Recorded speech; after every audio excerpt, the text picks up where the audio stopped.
They were young. They were smart. They had bright futures in many different fields. They were the movers and shakers of their time. They were adventurers.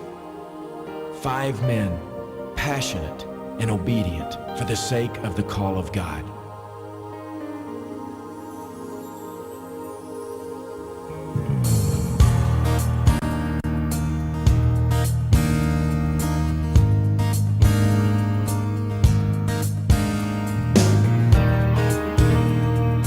Nobody stood and applauded them,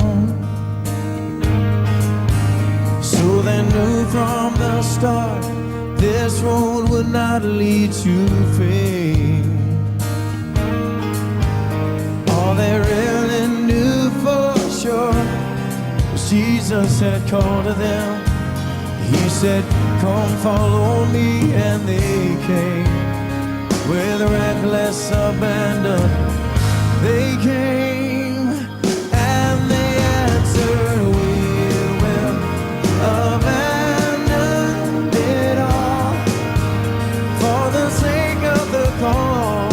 No other reason at all but the sake of the call. Wholly devoted to live and to die for the sake of the call, the sake of the call. They were brave. They were spirited. They were pushing the boundaries of traditional views. They were innovators and pioneers of their time. They were adventurers. 5 women, passionate, obedient for the sake of the call of God. Wholly devoted to live and to die, not for the sake of a creed or a cause, not for a dream or a promise, simply because it is Jesus who calls. And if we believe, we'll obey and we'll answer. Will you sing it with me? Oh, we will abandon it all for the sake of the call.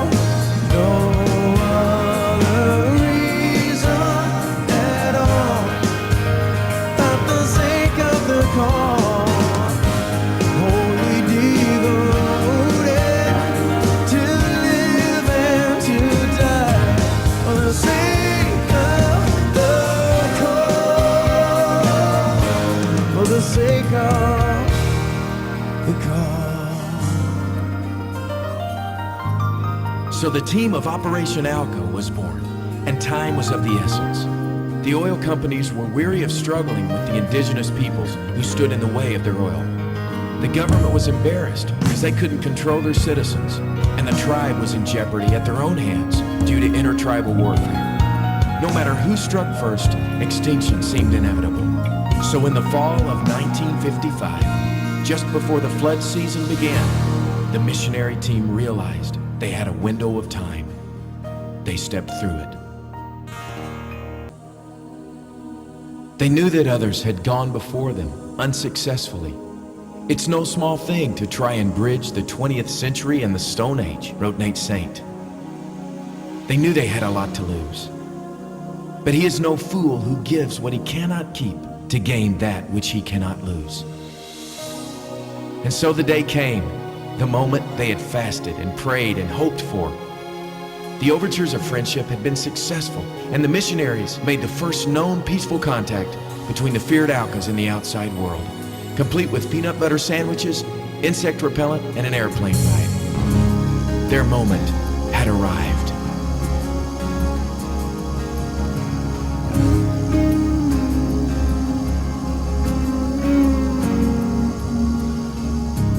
Men of courage, with your message of peace, what is that look in your eyes?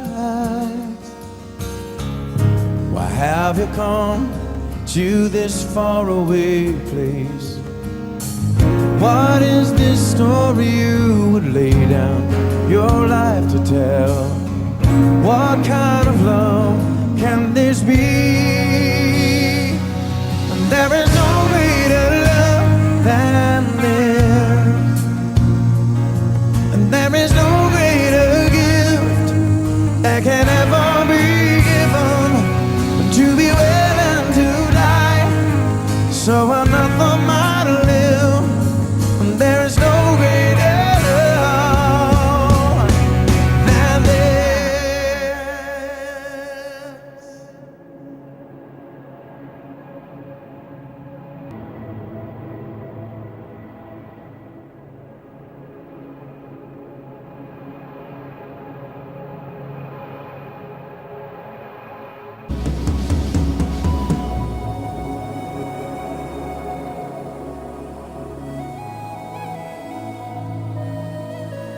Imagine being 5 years old, a time when daddy is your hero.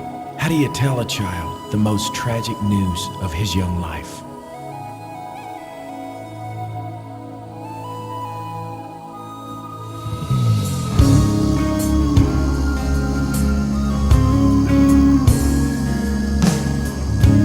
Broken hearted from all you have lost, how can you sing through your tears? What is this music that can bear such a cost? What is this fire that grows stronger against the wind? What kind of flame can this be? And there is no greater love than this.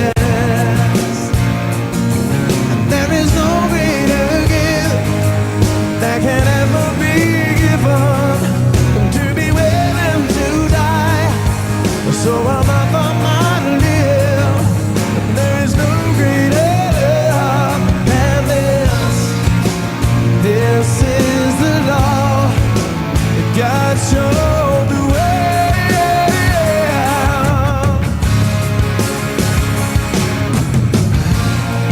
when He gave us His Son, so we could know His love forever beyond the gates of splendor. There is no greater love than this.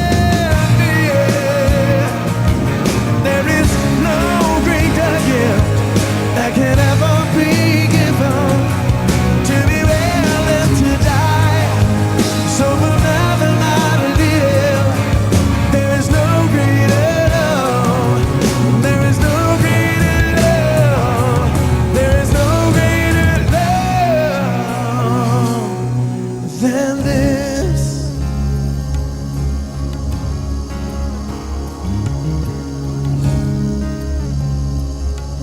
There is no greater love than this.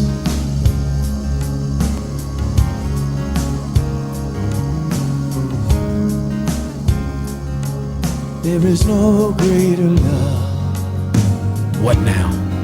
They were gone. But why? It seemed like such a waste. 5 young men, their whole lives ahead of them, their young families by their sides.